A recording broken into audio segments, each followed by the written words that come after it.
Good morning everyone and welcome to our first virtual CPD Summer School. It's fantastic to see so many of you here this morning. My name is Charlotte Stevenson and I'm a Business Development Manager at Cardiff University. Just two quick bits of housekeeping before we get started. I know I mentioned it in the video, but just in case you missed it, we've got the chat function available if you want to talk to the team, you want to raise any questions, sound issues, etc. And we've also got our Q&A section there if you want to raise any questions to Sarah directly about the content. Pop them in there and Sarah will try and answer them at some sessions going on today. Please bear with us if there's any technical problems, anybody talking while on mute, or interruptions from pets or children. Enough of me, I'm really pleased to introduce Sarah this morning. Sarah's the lead expert at Executive Education at Cardiff University. Over to you, Sarah. Oh, thank you so much. Right, let me share my screen. So hopefully you can all see my PowerPoint slides. And yeah, sorry, I was chatting away at the beginning there and you couldn't see the questions coming into me. So sorry about that. But what I'd really like to do with this session is to make it as informal as it possibly can be in the webinar setting. So there'll be a couple of moments where I'll ask the crowd, ask the audience to contribute. If in those different times you could put your question into the Q&A or even put your hand up actually, and then that might be easier, guys. If they put their hand up, you'll know that they want to ask a question and you can unmute them. And also I wanted to say I'm sorry because all of the other sessions in the summer school were just 1 hour and I was just obviously a bit enthusiastic and said I'd do a 2-hour session. So sorry that this is the longest one, guys. Well, hopefully it'll be interesting and maybe we won't even last for 2 hours, okay? So please bear with me. So this session really is about how I see lean thinking as being a perfect opportunity to help within this terrible COVID-19 crisis. So just a bit about me. I started at the business school in 2005 as a senior researcher. I was recruited to investigate lean within the service world. So I think it's worthwhile thinking about the fact that lean was only really up until that point a manufacturing methodology. We were tasked to say, well, okay, lean works in a car plant. How does it work in a hospital? How does it work in an office? So yeah, we started to investigate through what we call action research, which is where you actually roll up your sleeves and get your hands dirty and try and do lean in different environments. And early projects that I worked on were in hospitals, actually. Also worked in the shared service centre. They taught me loads about actually education and training. That was really interesting for the Home Office and Ministry of Justice.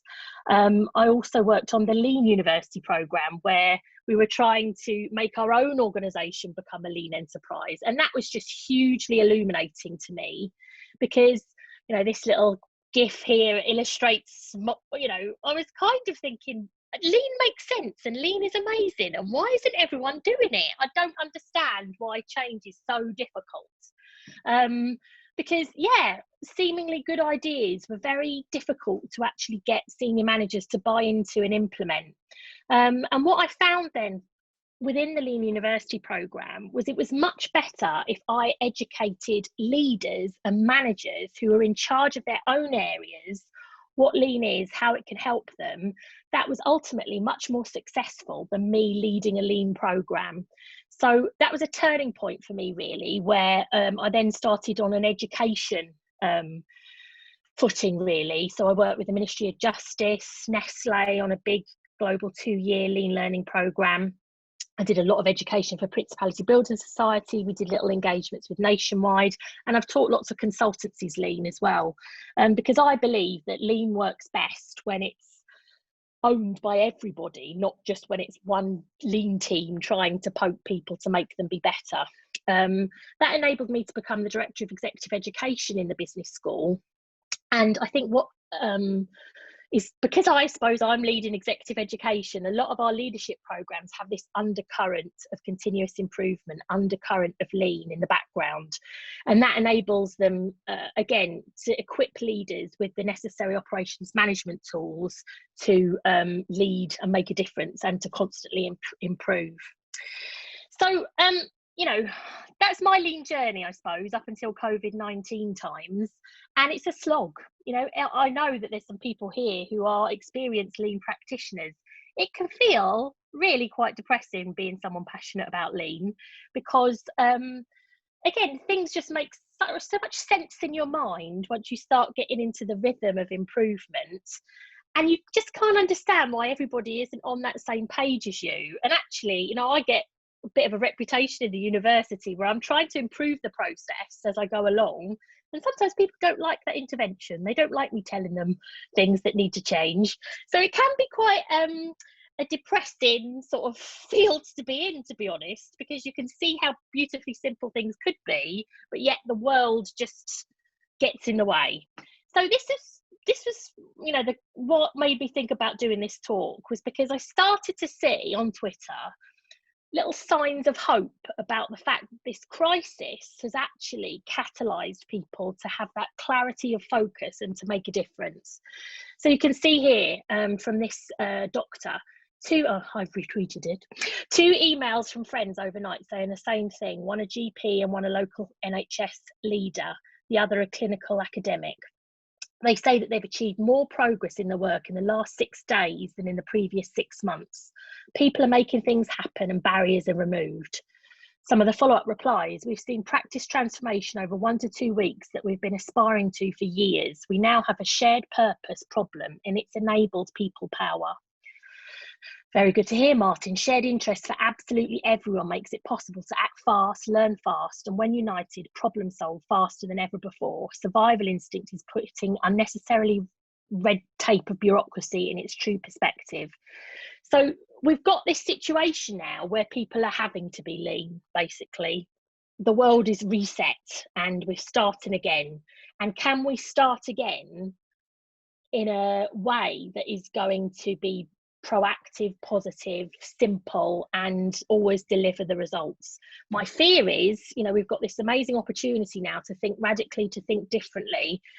Sometimes people cling on even tighter to what they've always known. This is, if we've ever had a golden opportunity to embrace lean, it's now, because we haven't got the time, we haven't got the resources, we need to critically, urgently make a difference. All of these things, this sense of urgency, underpin a lean approach, and now is our time basically to ensure that everything that we do takes on, you don't have to call it lean, but you do have to think about, can we deliver it to excellent quality levels? Can we deliver it fast? And are we doing the right thing and only the right thing? If there's never been a better time to have that type of approach when we're dealing with such hideous things in the world as we are doing right now.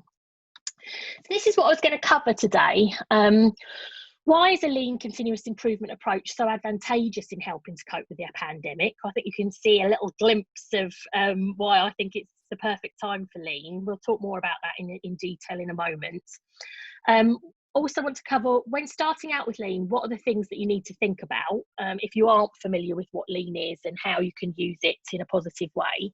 And also sort of end on the counterintuitive elements of lean. Because I think something that lean definitely suffers from is that we have this idea that it's just common sense, it's just doing the right thing. And there is definitely a big part where that is the case. But there's also a lot of counterintuitive elements that make lean different and make lean have to be learnt.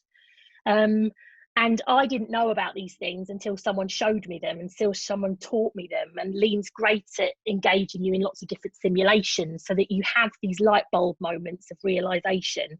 So we'll go through what some of those are, just because I don't want you to think that this presentation is, oh, lean's just doing the right thing in common sense. It is more than that, and it can be hugely beneficial within this crisis.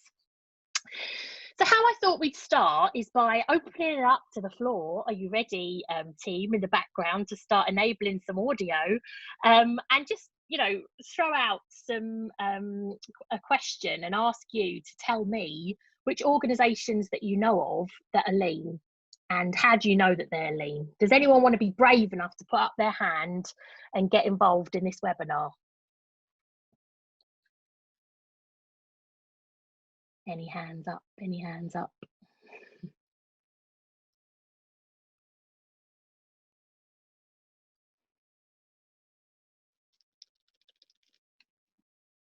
You got any hands up? I've got one. Oh, Shirley Willis. Shirley, are you there?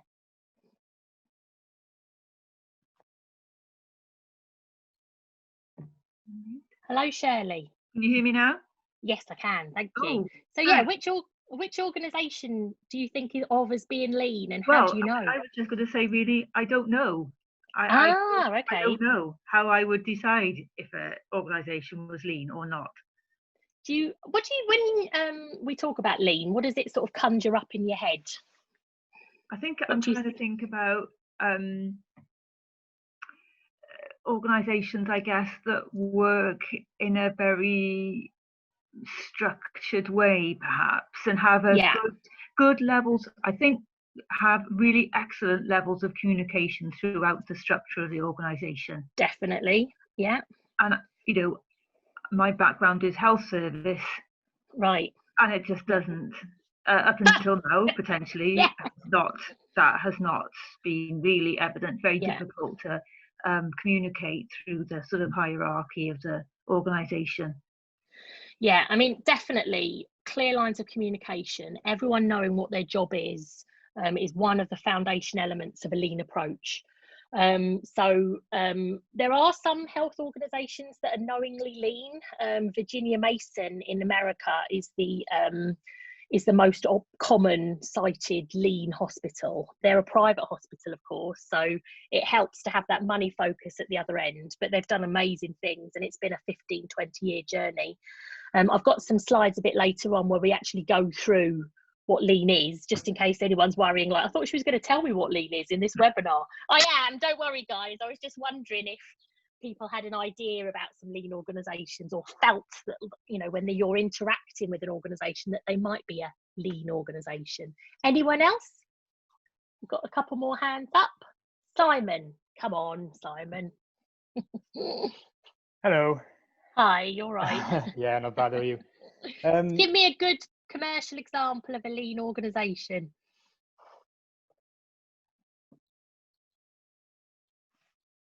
Oh, sorry, can you hear me now? Yeah, can. Yeah. Sorry, so I'm muted again. I'll throw in Tesco into the mix. Tesco. So Yeah. there's a lot going on, loads of processes, but it seems to be working seamlessly to everyone that goes there. You know, you wouldn't know that there was all these millions of processes happening. So yeah, Tesco. Highly focused on customer value. They know everything about you through the club card. They were one of the first organisations that ruthlessly mined customer information to the point where you get the club card information through, and you know, how do they know me so well? So Tesco's are a definite lean organisation. And by the way, because we've only got a short time frame, we've been running webinars in the business school, and people get disappointed if they ask a question and we have to move on. I'm sorry, guys. We won't be able to take all of your questions, but if you have got any questions that you'd like to email us at any point, then I'll definitely get back to you individually if you think it's really important and you want me to answer. So let me continue now, and I'll just share with you some examples of some good lean organisations. Tesco's is definitely one. Aldi, you might not know this, but Aldi has aggressively used a lean methodology. They instigate improvement activities far and wide within up and down of their organisation. You might have seen the big barcodes on all their products. That's to get the food as quickly through the tills as possible. You see that they use shelf replenishment mechanisms where all of the food is already, it's not very good for the environment, but it's already in a box, so they don't have to individually put things on shelves. They can just put the whole box. It makes everything's orientated about speed. They work really extensively with UK suppliers to develop a limited product range that has shorter lead times than you know, if you're importing everything. It's not to say that they don't import things, but they've focused on a reduced supply chain, so that they're reducing not as many they're producing not as many products, and it gives them greater control of their stock. Huge effort into standardizing store layouts, huge focus on providing customers with value for money, and it's also a very flexible workforce. So what they do is they pay very well, but then they ask, you know, the store manager to stack shelves.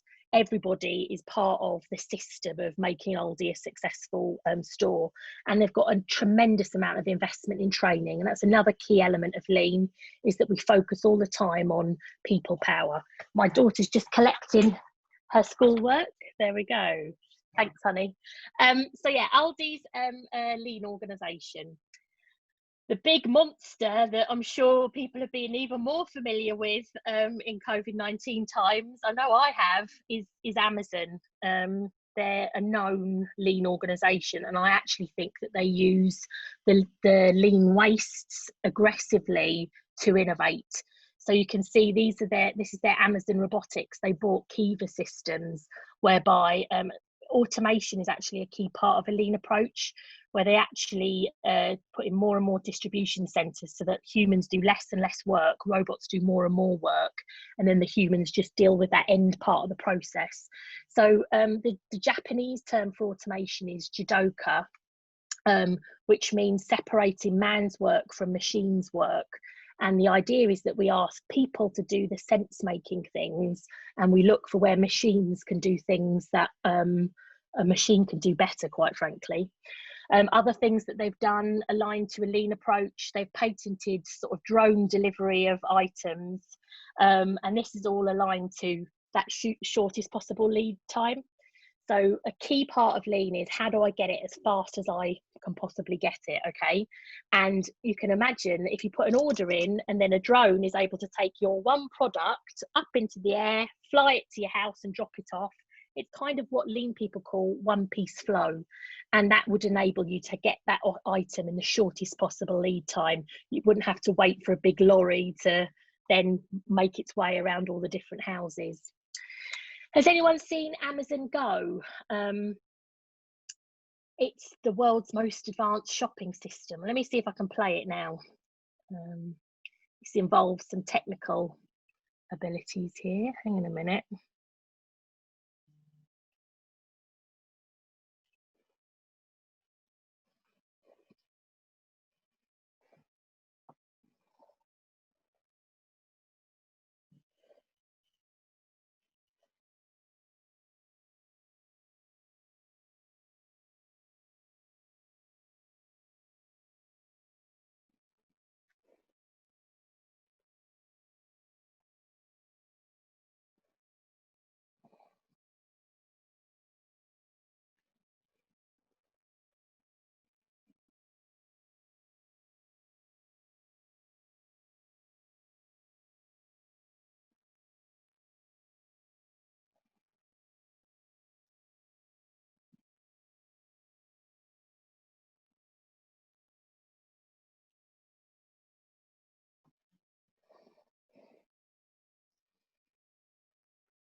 Okay, so you know, there's no doubt about it. Can you see my slides now? A minute, let me check that you can see them. Can you see them, Jess? No, we can still see the YouTube. No. Okay, I'm going to put them back. There we go. There we go.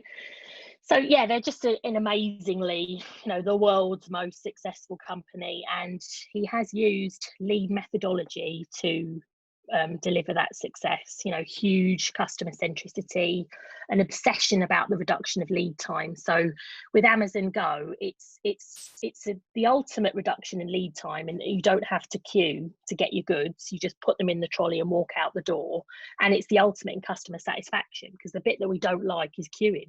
So I could give you so many examples about all sorts of companies, Tesco, lots, and what happens is it lean moves through sectors in waves. So you cannot be a car manufacturer unless you've adopted a lean approach, because you wouldn't be able to survive. Most food retailing has aggressively used lean. There's a big Marks and Spencer focus on lean. Ocado we're working with in the business school, because basically what we're trying to always do is achieve these things. Okay, so this is in essence is what lean is trying to always achieve. Number one, delighted customers. So our focus on customer centricity is ruthless. We have to do what we need to do in order to delight our customers. That is, and there's no point in making an improvement, making a change, if it's going to annoy our client base. That is not good lean. Okay, so where people wrongly think that lean is just waste cutting, cut, if customers don't like that, then it's not true lean. Okay, so number one principle is making sure that whatever we deliver, our customers like, want, need. And what we try and also talk about is delivering things that they don't even know that they need. So it's not just listening to the customer, it's actually delivering products that the customer couldn't, or services that the customer couldn't even imagine. And I've talked a lot about this already, but the main principle that is within all lean approaches is this reduction in lead time. Okay, so let me give you an example. Buying a house, say. I want to buy a house and my heart sort of goes heavy, and I sort of see heavy. Some people like buying houses, God knows why, because I detest it. So yeah, you think, oh God, I've got to sell my house, I've got to buy another house, because really that you're looking at about 4 or 5 months for the end-to-end thing to happen. Yeah. What lean asks us to do is it asks us to look at the work that happens within that 4 months. So it's a solicitor sending out a letter, a solicitor doing a search, their solicitors replying. And actually, if you look at these little components of work that are happening within that end-to-end 4 months, you'd be lucky if it's like 4 hours. So that is the lean challenge. Okay, how do you take a process that takes 4 months to enact, but actually you could, if you really just took away all of the problems and the waiting and the delays, you could do it in 4 hours? That is the lean challenge. How do you turn 4 months to 4 hours?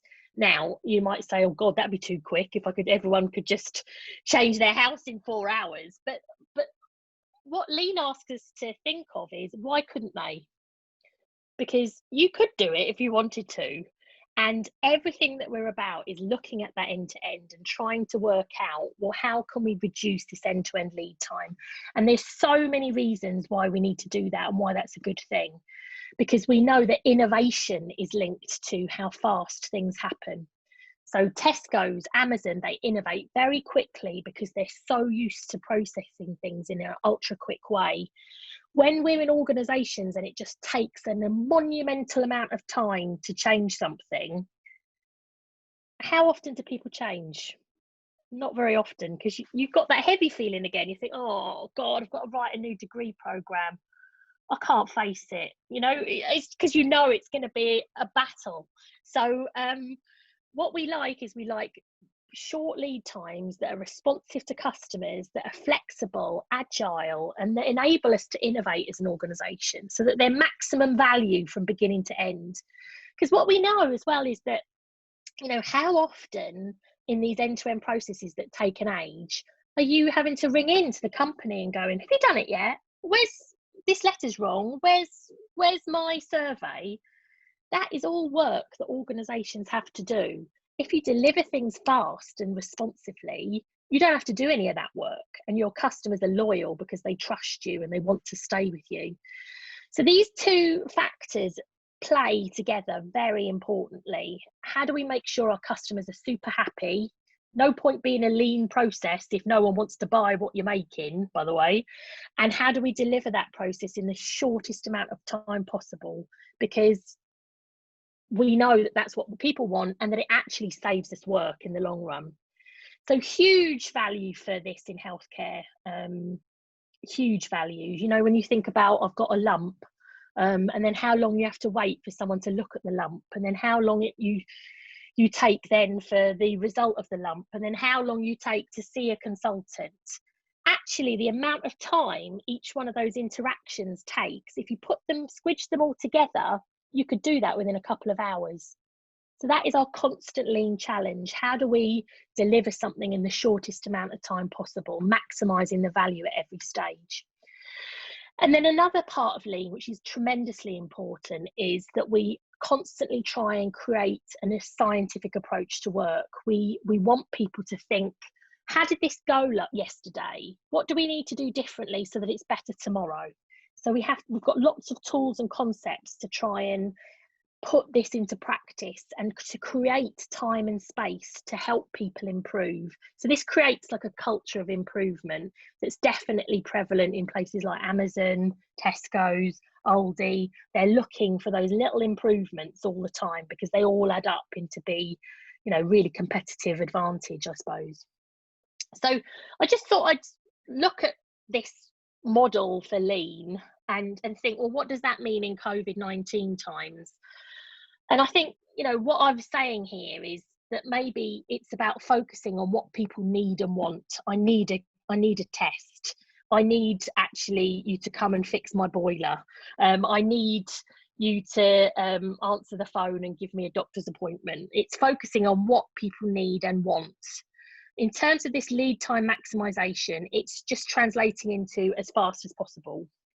So how do we get our food that's safe and healthy and it's delivered there? And, you know, we're trying to focus now. Organisations should be focusing on speed because there is such an urgency around how we, you know, track COVID-19 and how we shut things down and how fast we need to respond as a society. Is COVID is it helping our scientific approach to work? I don't know yet. You know, what I'd hope is that when organisations are quickly shifting and changing, and don't forget the ones that I, you know the best is the university, because that is the organisation that I work for. I haven't been going out and doing lean research in COVID times in these last 3 months. So what I'm seeing now is that the university is shifting to move quickly, shutting programs down, changing module diets, moving to online teaching. I'm not sure yet of how much we're tackling that time and space so that we learn from everything that we're doing. I'm a bit worried that things are a bit too reactive, but we need to also put in place that energy and the tools to reflect, well, is this working for us? Are we doing the right thing? So I suppose I said this earlier. I'm definitely seeing that people are moving faster than they've ever moved before.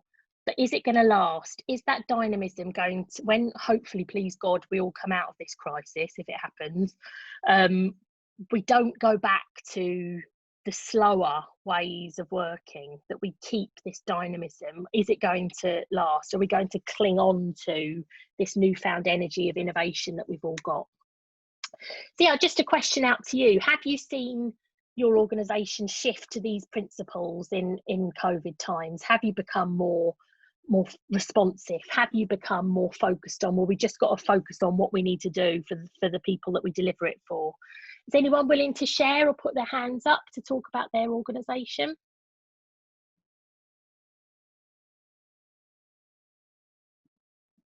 Oh, David Murphy. Hello, can you hear me? Hi, David. Hi. Hi. Yeah, I think the health service has had to react very quickly with COVID, and we've had to massively increase capacity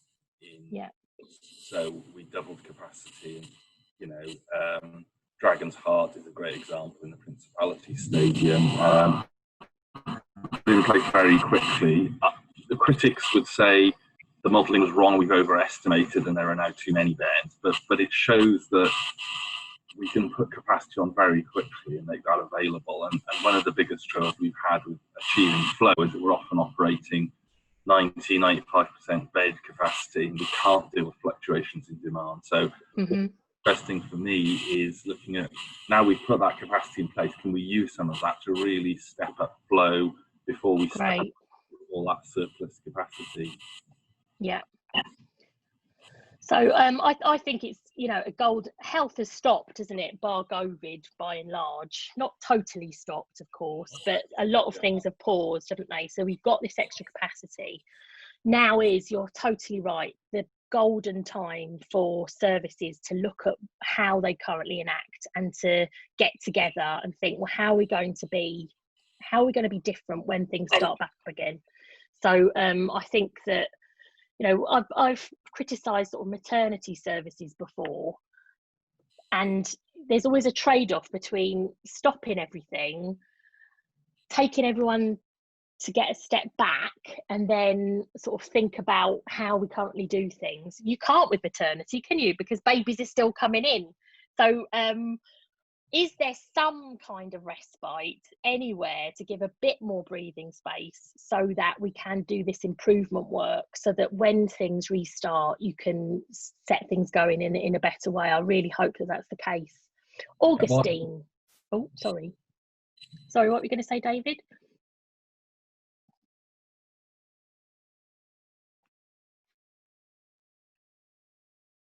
Augustine? Oh, I'm back on now, sorry. Oh, David. Yeah. What were you going to say in response?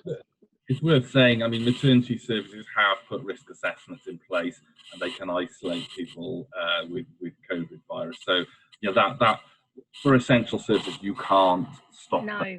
Have gone ahead. I think it's just worth saying for the record. I'm working in community now, as you probably know. That's probably why you mentioned it. So, well, no, it isn't. It's just the one thing that I've always thought in my head, like what they need is a lean review, but there's no break ever. There's no.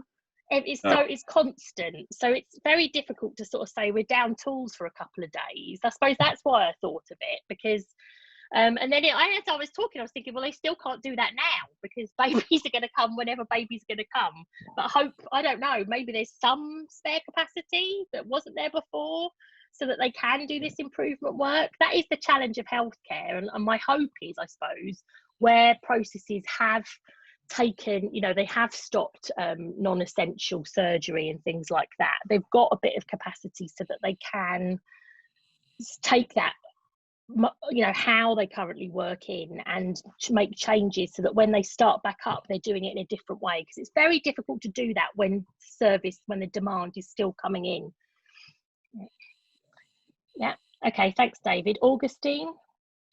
Hi, can you hear me? Yeah. Hi. Hi. So I work for an organization called International Baccalaureate. So we serve schools. Our department saw a 300% increase in workload, because not only were we doing our normal work, but we were also serving the schools. And they were asking a lot of questions about how the programs that we prescribed to these schools, how they were going to change in response to COVID. So what happened was, throughout all our different channels, we had to get together and sort of put information out very quickly. And so, internally we got together and we said, hey, we need to put together a PDF that shows how they can be able to continue with online learning at home. And we also had to respond, because we also have exams that we do in May. We also, that was also a big conversation that was had in the leadership. Do we want to still continue, doing these exams? So obviously all those different things, it meant that we had to act very quickly in order to anticipate all the needs that the schools wanted. So I think that's one thing that we definitely had to do for sure. Okay, so great example, thank you, and a good example of how there hasn't been a pause. The demand has increased in COVID times, and then how it's helped you to focus on what's important. Is that what you're saying, Augustine? Yeah. So basically, we started. we started putting out information based on the frequently asked questions that they brought. So we tried to match that demand, and then obviously as time went on, we became more granular. So this is what the students want. This is what heads of school wants. These are what the coordinators in the school want. So that's basically, we sort of addressed all the incoming questions, and then we started segmentizing our communication, as time went, because it became COVID became normal. Yeah, great. Oh, okay, thanks for sharing. Yeah. Helen Tilston, last one from Helen. Hi, can you hear me? Yes, hi Helen. Yeah, hi. So I work in a high school, and obviously since COVID, we've had to really, really, really quickly adapt to the way that lessons are delivered, the way that the curriculum is delivered for the students, making sure we keep contact with students, especially vulnerable students as well.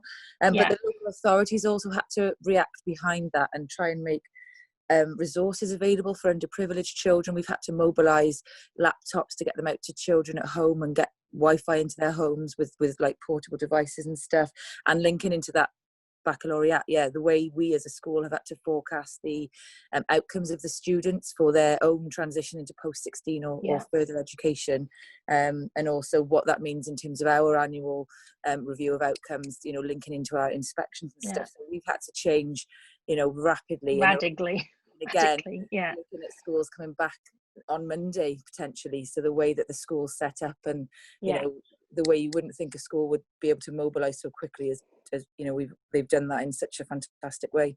And has it been invigorating? Have you felt like there's an energy and a dynamism, or has it just been worrying?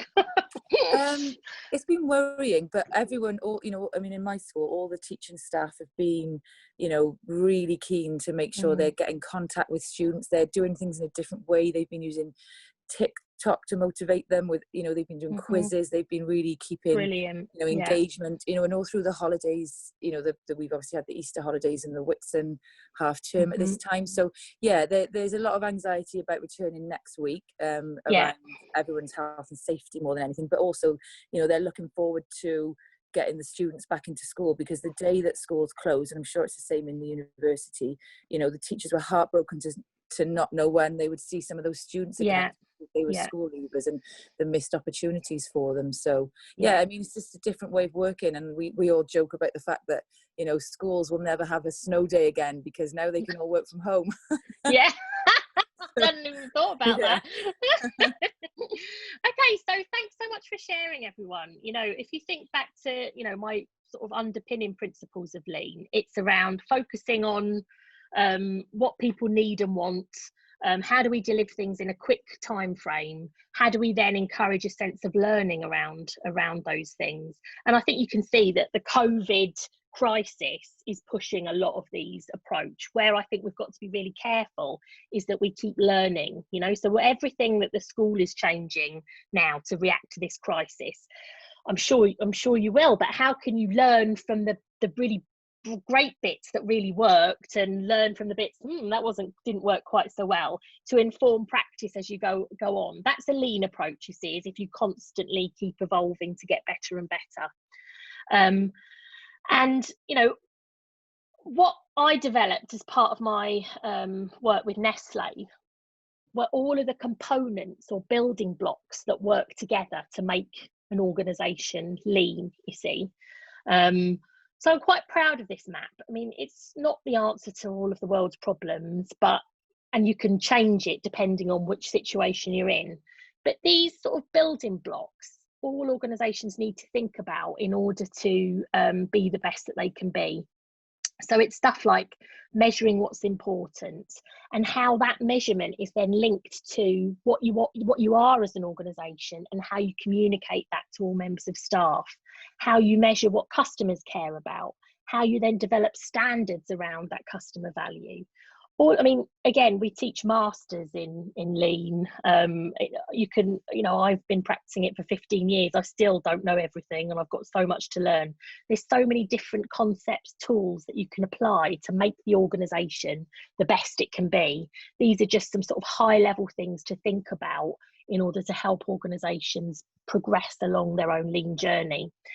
So what I'm going to show you is a little video now, and I'm sorry I didn't click the box which said sound for the Amazon video. So Jess, could you find that video and click it in the, put it in the chat or something, and then people can watch it after this session if you couldn't hear anything. So yeah, let me remember to turn on the sound for this video now. Have I? I'm going to have to come out and just check that I've done it properly. Bear with me. I'm quite good at Zoom now, but I'm not perfect, guys. So I'm going to share my screen, and I'm going to share computer sound, and then I'm going to do this one, share. Okay. So can you see my screen now? Yeah. Yes, we can, Sarah. Right, great. So this is going back to school in China. 花就开了，在幸福里感受，什么都别说，所有美好的时光渐渐地飘落，一起看四季变换，爱你如从。我们走着走着，花就开了，在清风秋月里望眼着生活，爱你就像一杯茶，情似一团火。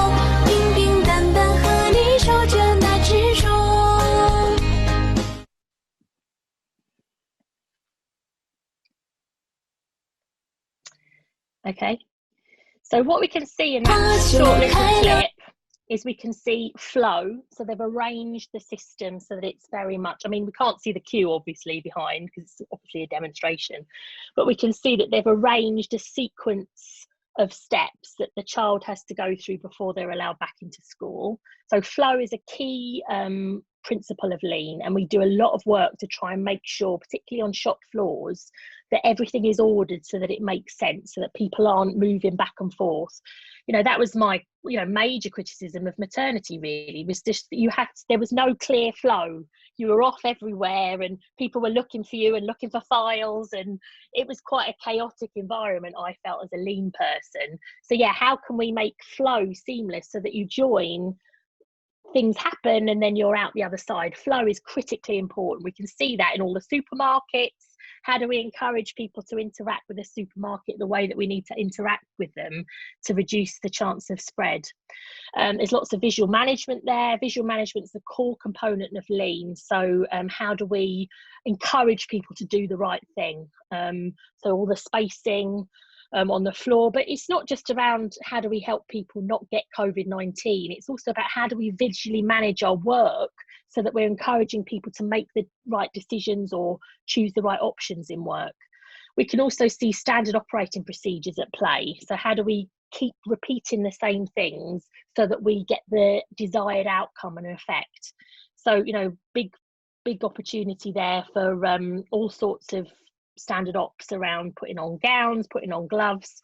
You'll find that lots of healthcare really relies, and manufacturing, any return to the office will rely heavily on standard operating procedures, on flow, on visual management, in order to get these workplaces back and fit for purpose. They've used lean extensively. I think it was KPMG, and I'm sure that the NHS Nightingale, the Dragon's Heart Hospital in Cardiff was created with operations management principles in mind, in order to deliver, you know, that extra capacity in such a short amount of time.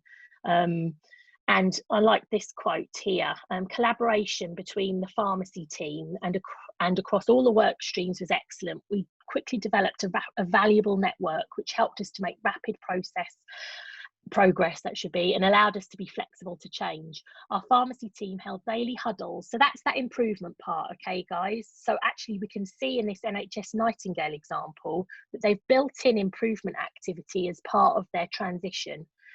Our pharmacy team held daily huddles to identify tasks and gaps, and we used rapid decision making and problem solving skills associated with lean re-engineering. Our structure was open and non-hierarchical. We had a positive can-do culture. Some of these techniques will be valuable to us in our routine work, and we also identified the focus and efficiency benefits of taking staff from their organisations to take part in this kind of transformational project in the future. So again, this is another thing that Lean likes. It likes cross-functional teams. We like to get people involved in each part of the process, working together to think, how can we improve this end-to-end process? So I thought I'd just quickly look at something like test to trace here in Wales, and see, you know, what sort of things do we need to be thinking about if we're going to apply this just get what we need to get done principle in COVID-19 times, and reduce the end-to-end lead time to as narrow as we possibly can get it, so that we can really, when we detect COVID-19, we can move on it very fast. And what I've tried to do here is I've tried to sort of show different sections of that end-to-end map. So I've got symptoms, I need to get a test, and then we need to trace everybody within that end-to-end testing. And you can see here that there's one delay potentially between I've got a symptom and then I request a test. There's another delay between I've got my test appointment, I have to get to the test. There's another delay between the testing process, its actual self, then the test getting to a lab, then the lab getting to a result, then the result getting to a tracing team, then the tracing team getting to talk to everybody that's involved. So just thought this is a real live sort of thinking about, well, what's a critical process within COVID-19? And I'd say that this was a critical COVID-19 process. We've got this end to end. If it's going to be successful, we need to keep making it as quick as it possibly can. The lean ideal is, I feel ill, one person tests me, gives me the results, and just works with me one-to-one. That's called one-piece flow in lean. That's just not possible when you're talking about a country-wide scale, when you're talking about only certain labs have the ability to process these test results. So it will be the task of these teams to look at that end-to-end and think, how can we keep working to make that end-to-end the quickest it can be? And if they manage to do that repeatedly over and over again, looking for improvements, it'll be a truly remarkable, tremendously important lean tracing process.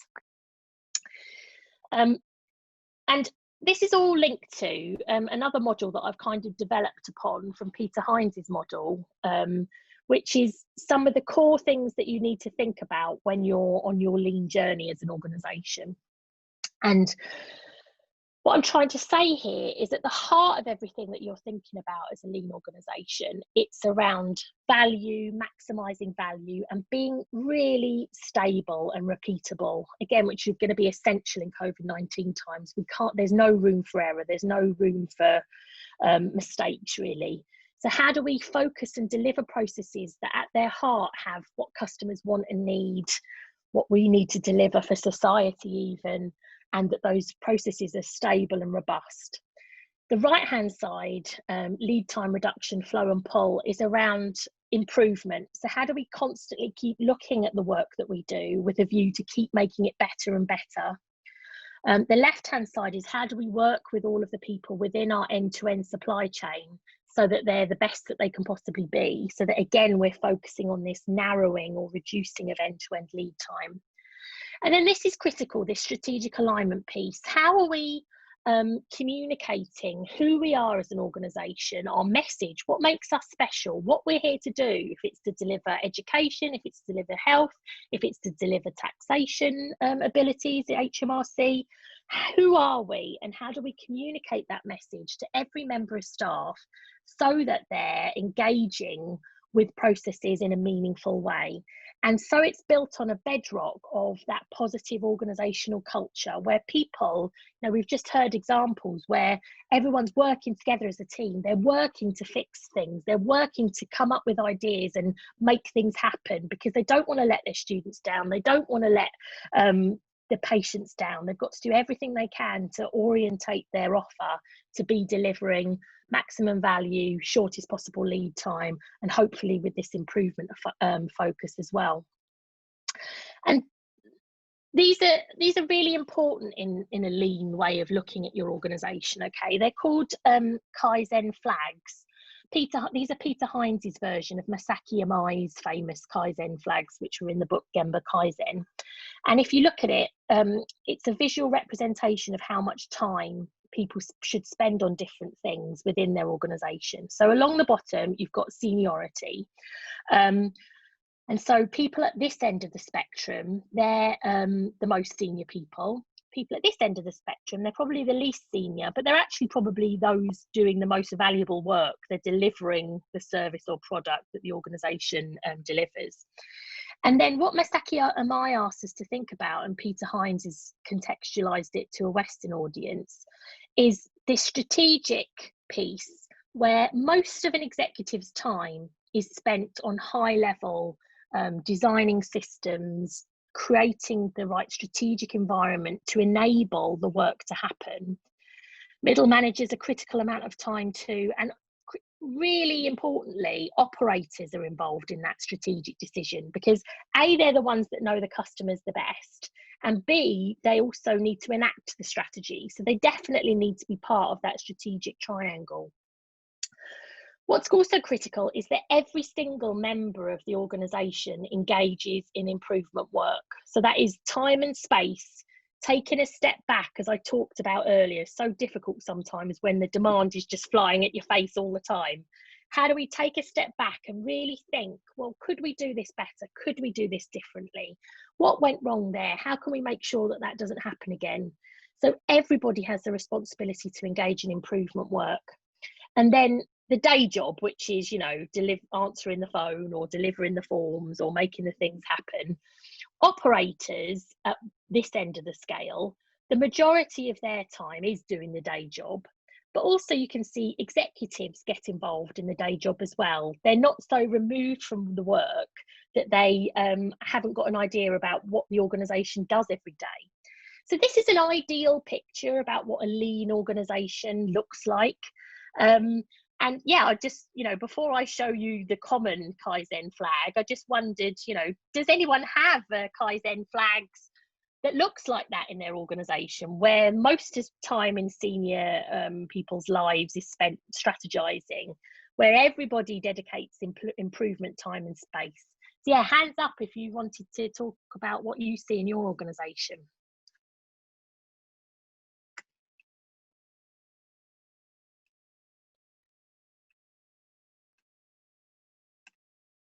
I've lost my participant view.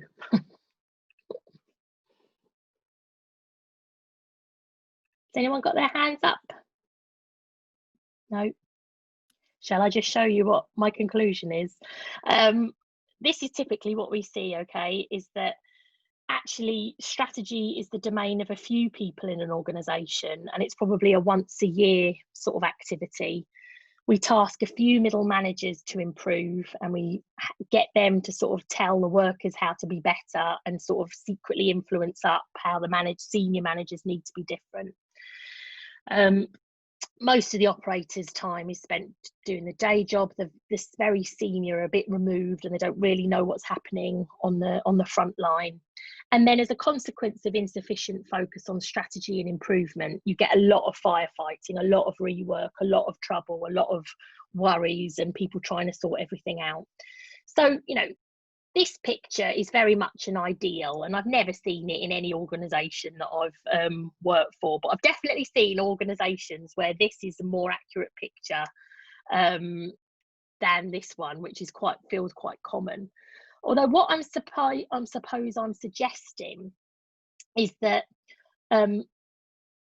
COVID is kind of giving us more focus on actually strategy and reorientating. You know, it's a great example, the International Baccalaureate and the school, like totally changing what they're about and thinking and designing systems to be different. And I think people are engaging, and I know I have been in the university. I've had to grapple with Zoom, Teams. I've been doing online teaching seminars. I've been really doing more training than I've ever done before, really, to try and get myself in a space of how can we be different? How can we change what we're about? There's still firefighting, don't get me wrong. We're still, this is, you know, we've got to make a decision by Monday, or, you know, there's still a lot going on. But you know, hopefully it's more of a better picture around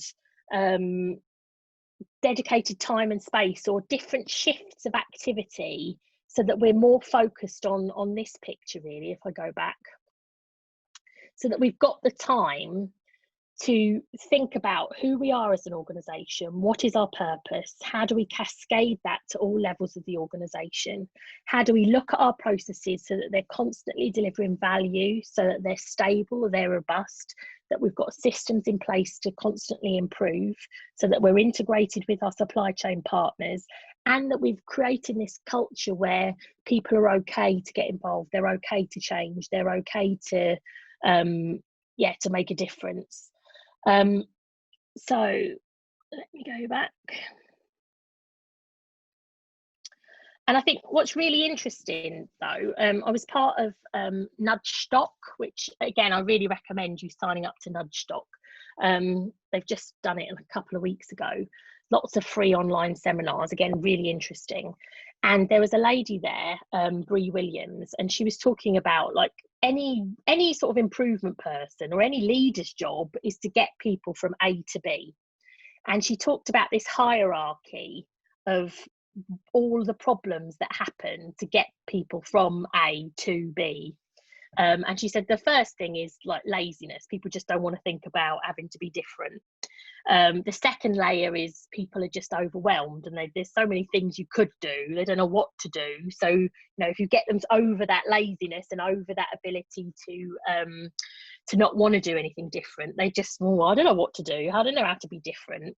And then there's also a final layer, which is about being afraid and not wanting, you know, being scared of trying new things. And I do really feel for all the dramatic change that is going on in education, is going on in schools, because people, you know, if everything's so radically different, it is scary, you know, pressing the button and saying we're going to do it like this now. So what she was talking about there was, if we can try and make the if we can try and make sure when we're dealing with these things that the reward is better than the effort that they have to put in.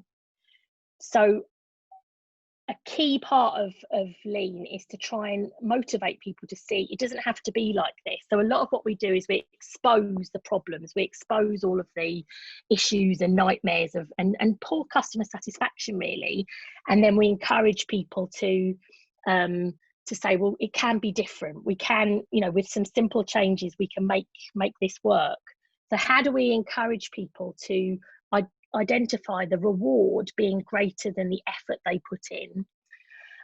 How do we help people to think with clarity around what they're about and why they need to change? So how do we make sure that the change that's needed is clearly articulated and is succinct, so that people understand what they're getting involved with? And then how do we, you know, again, be real with people and say, well, there's either nothing to fear, so you might as well do it anyway, or there is something to fear and that's why we need to do it. So I just saw this recently and I thought that's quite an interesting way to think about it, because one of the hard things about lean is just the people aspect. It's the emotional trigger of getting people to think and act differently in the workplace. So I think COVID-19 has given us this golden opportunity to think radically, because we need to be radically different. But how can we help people with that psychological journey? And I think sometimes having that burning platform, as we'd call it in lean, or that urgency around achieving something that we need to achieve so that people don't die, that can be a really powerful motivator really. So then I said I'll probably just come off the screen share here and just talk to you face to face. Then we've got these counterintuitive elements of lean, okay?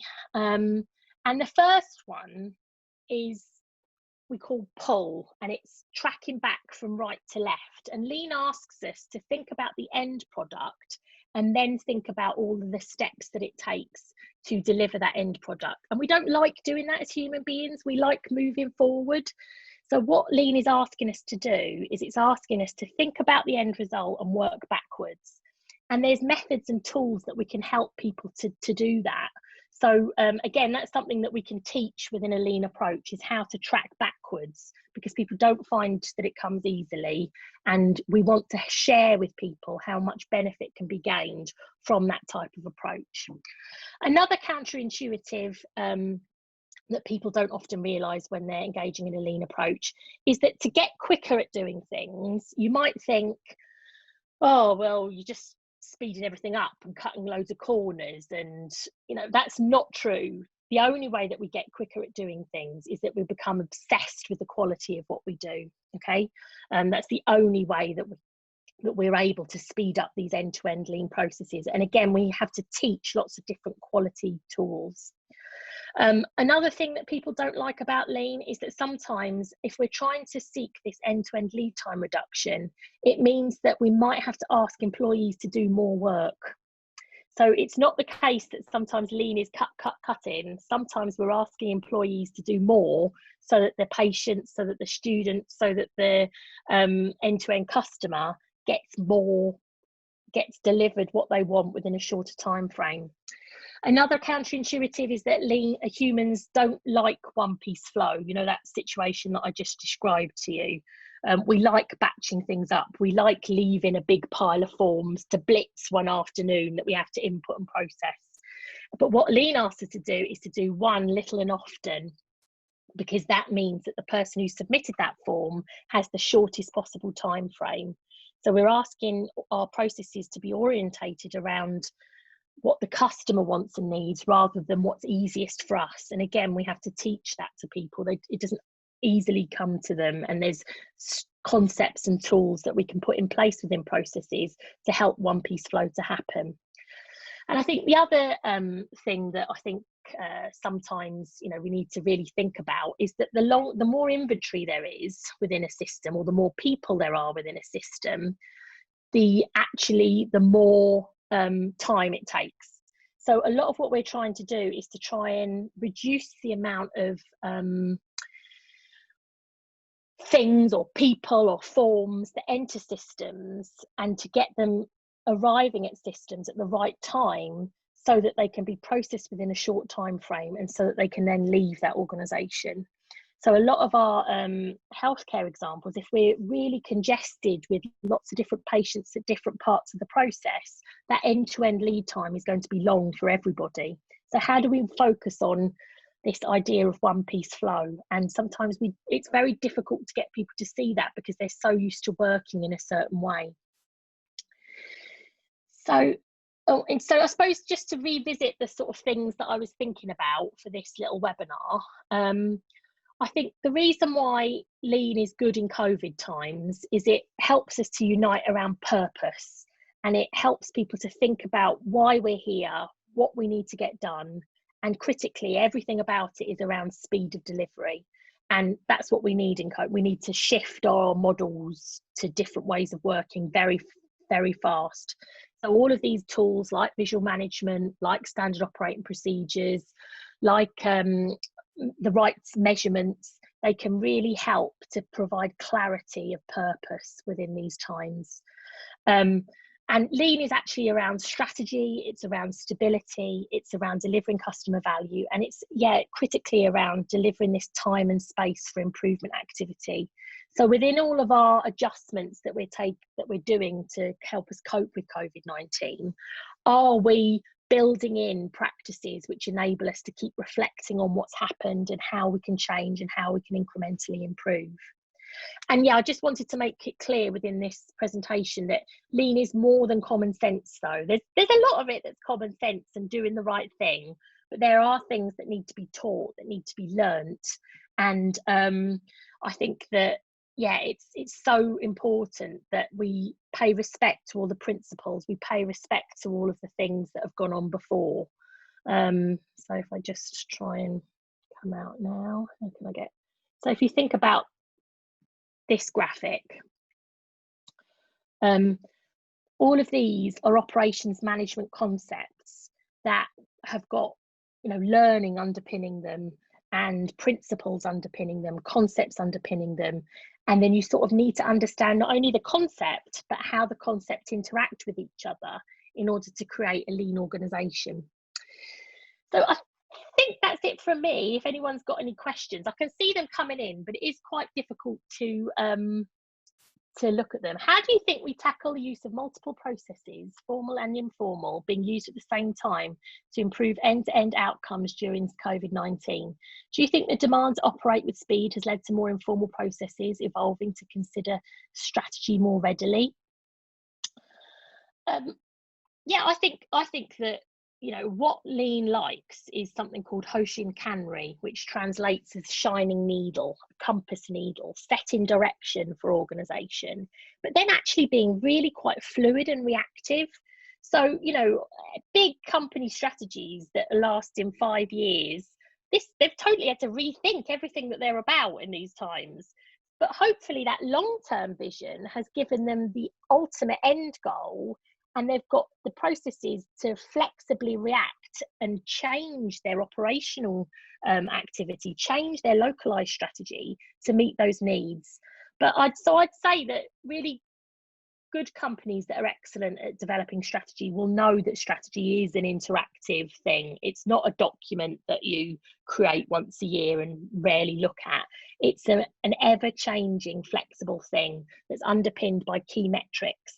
And it allows a lot of change, actually, good strategy deployment. So I'd say that, yeah, lean organisations will be dealing with this crisis in a very flexible, reactive, emergent way. Any other questions?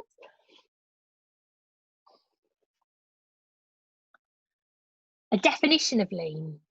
I think I answered it. There's so mmany definitions of lean, okay, but mine is delighted customers, end-to-end lead time reduction, and a scientific approach to work. There's all of those building blocks that I showed you.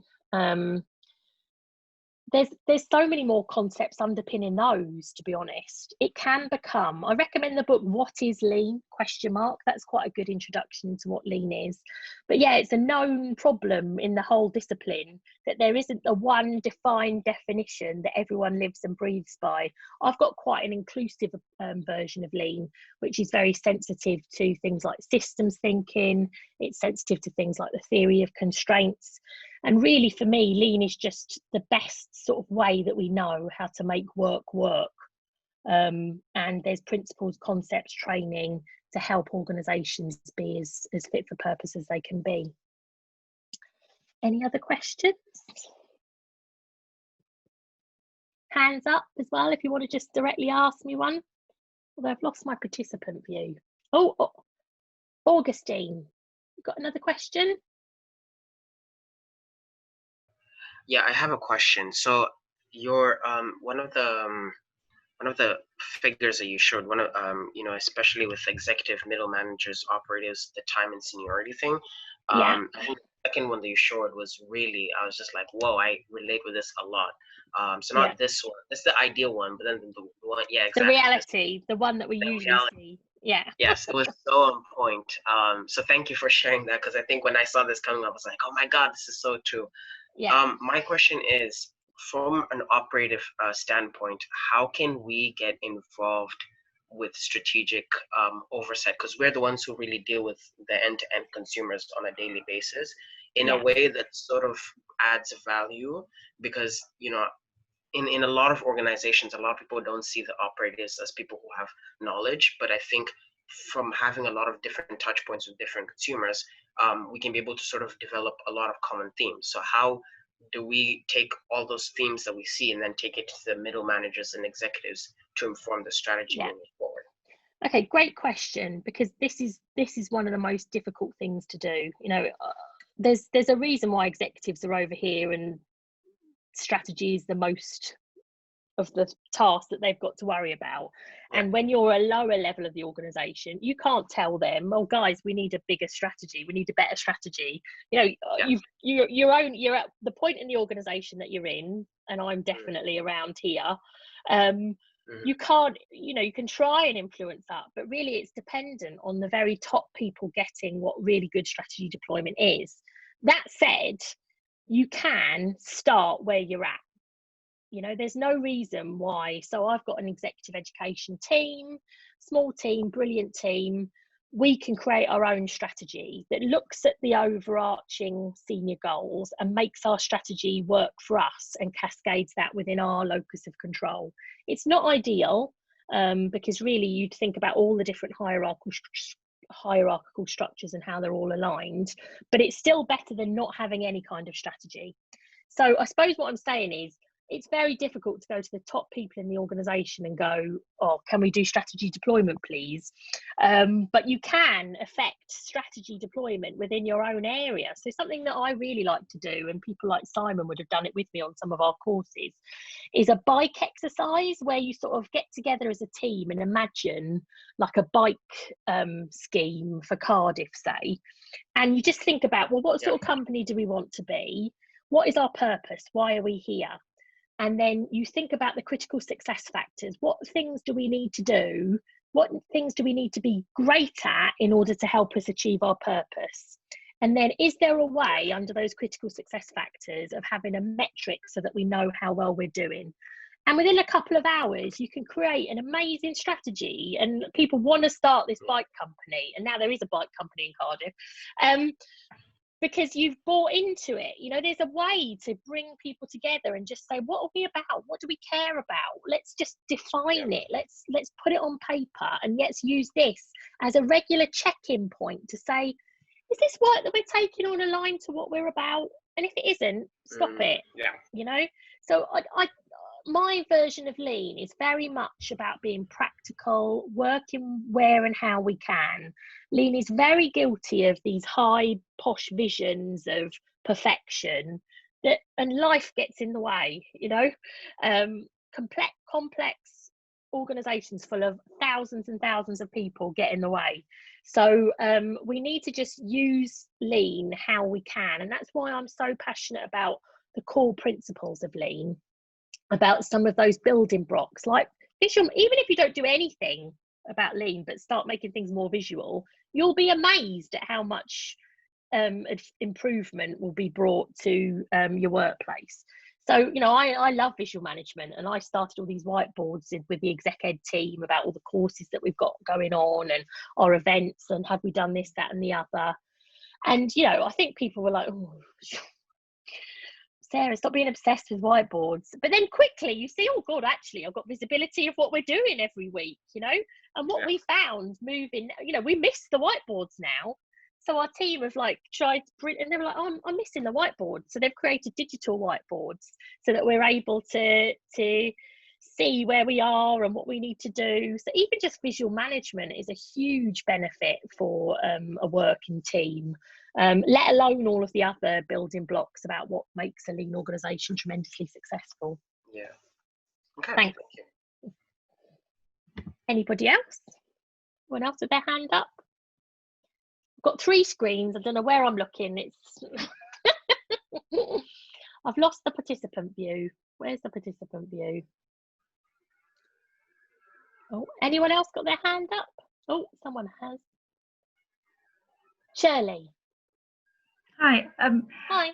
Hi. I think you probably just really answered my question, but I mean, it was more of a comment that I'm interested in that the diagram that you gave of having the sort of time to step back and look at how you might improve something. Yeah. And, you know, I teach, I'm within the School of Healthcare. We have registered nurses on our programme, and I always say to them, this is your opportunity to take a step back and actually question what it is you do every day. Yeah, we don't have the time to do that. And, you know, I think this COVID crisis has certainly indicated how things can change very quickly, given the will and the need to do that. And my students are all community-based, and community nursing has changed beyond all recognition, and will never go back to how it was, I don't think, after this. Right. But I'm hoping that going forward they might have these opportunities to be able to look at how they can improve what they're doing, because that's the bit that's absolutely missing. Yeah, in healthcare. It's just the no stopping. Yeah. So in my example, which maybe not the best one because maternity keeps going, whatever, is that how do you get that space, that stop, so that you can think, you know? And it's easier in an office because you can actually say, Well, you know, I'd say that you probably could do it in health and social care as well. Thursday afternoon, we're not answering the phones. We're just getting together as a team, reflecting what we did last week, what went well, what didn't go well, what have we got coming up. How is there anything we can do to try and make sure that we've learned from what's happened before to make that better going forward? Dedicated time. I mean, Lean calls it standard management routines. Okay.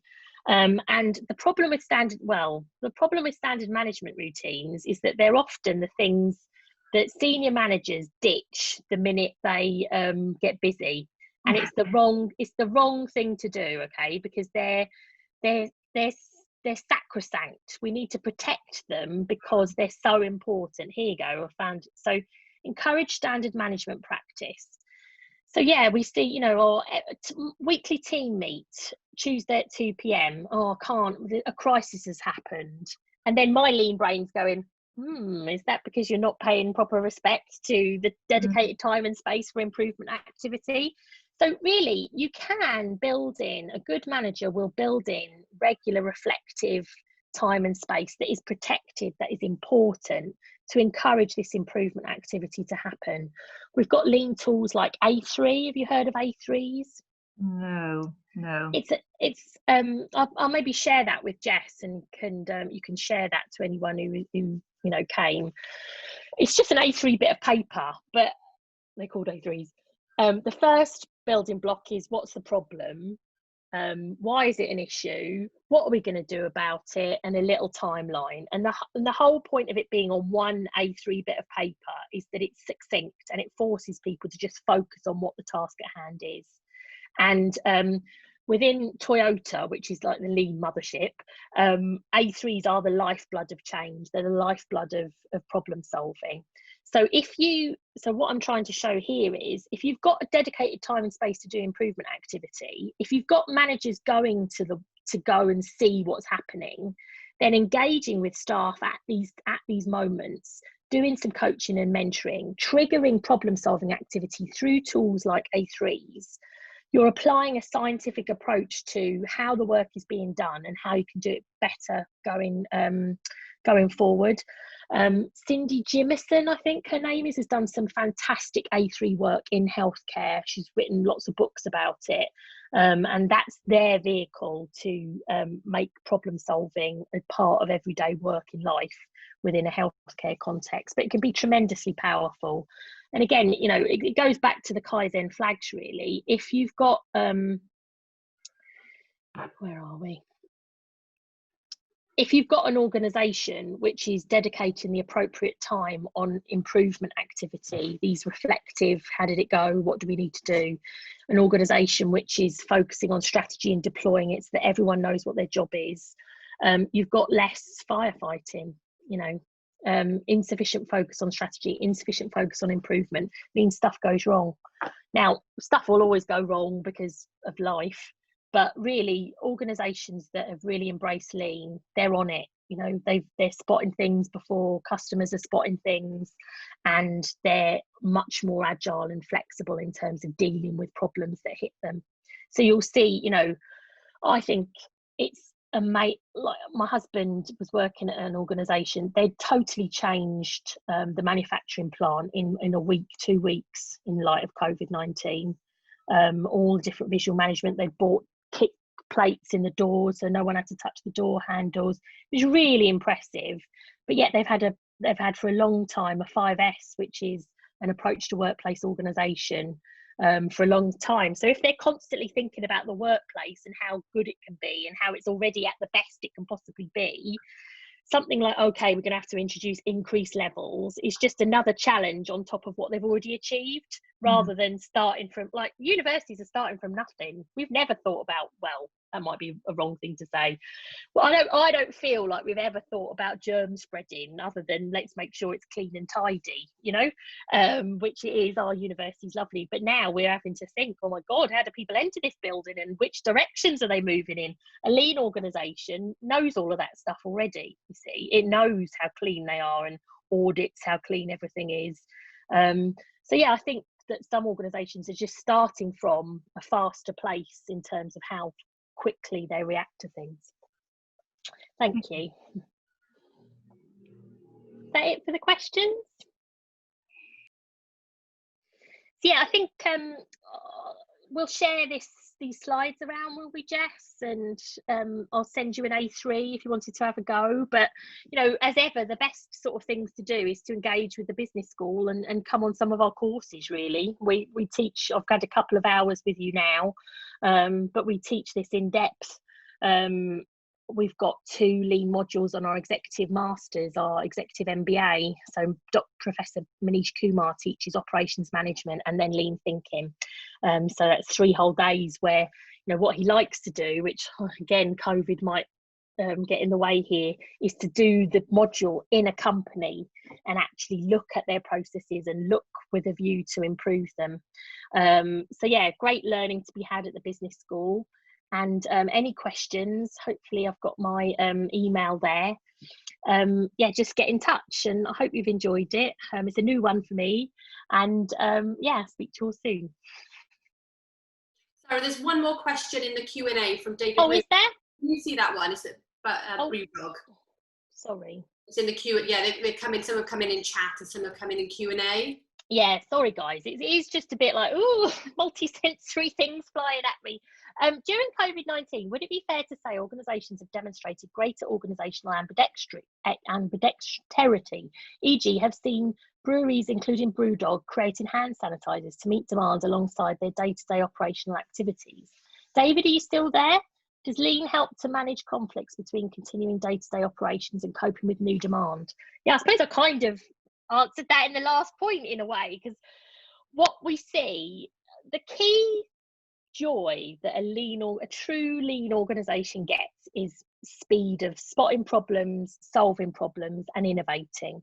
Now there's some debate within lean world and within innovation worlds actually as to, oh, lean isn't innovation, lean is just process innovation, and innovation is something else. Innovation is you know, using AI to detect breast cancer lumps and you know, out there innovation, and you know, I'll have that, but there's a different type of innovation that is associated with radical change.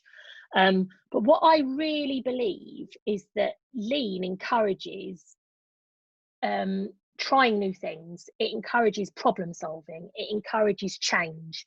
People in a lean organisation become used to change, and they're not as afraid of it. They're not as risk averse. So I wouldn't be surprised if these, again, manufacturing, most good manufacturers have to embrace lean or else they wouldn't survive. So I genuinely don't think it's as big a challenge for a good manufacturer to suddenly shift and deliver a different product if they're organised, if they're under control, if they're not chaotic. I do think it's, but if they are disorganised and they are haven't got a good grips of roles and responsibilities and standard operating procedures, I am positing that I think it's quite difficult for them to do a major pivot, a major shift into a new area. I'd suggest that organisations that find that more comfortable and easier are organisations that have ruthlessly, for a long time, thought about operations management in lots of different aspects of all of the different tenets of operations management. David, are you still there?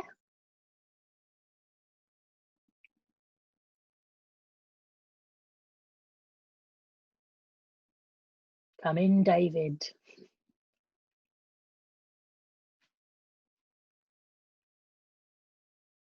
Oh, he is still there. Who's unmuting him? Is someone unmuting him? Let David speak. Yeah, there you go. I wasn't getting the unmute button coming up. Sorry. No, the question's actually from my daughter, Sinead. She's online on her laptop as well. Oh, okay. Sorry. I get her to run in here and she can ask. Yes, please. She's in the other room.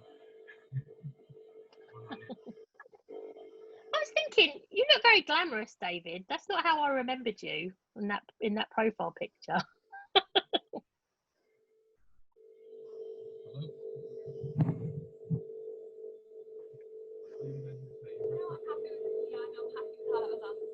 Oh, was that a good answer? Okay, good. So yeah, I mean, it's always tricky with these webinars. I want to get them interactive, and usually we'd have a lot more discussion and debate, I suppose, in a classroom. And yeah, but anyway, I hope you've enjoyed what I've got to say, and I think that there are some major opportunities for lean. Or, you know, and please, you don't have to call it lean. You can call it whatever you want to call it. It's just, how do we focus on what we need to get done, how we need to deliver a product or a service in the shortest amount of time possible, so that we constantly get better and better at doing that. And I think that, you know, I'm sure all of the tracking and tracing, all of the orientation of you know, education, of healthcare, will be looking at these principles with a new light, really, in a new light, and really thinking and focusing on what's important. And I hope to goodness that when we get through this, please God, we get through it fast. We don't go back to these overly bureaucratic processes that just don't make sense. You know, doctors, I mean, isn't it amazing now you can just ring a doctor and they can chat? I mean, you kind of had telephone consultations before, but the scope for expanding flexible practice, I think, is huge. And yeah, please God that some good will come out of this crisis, which will be better, more efficient and effective processes.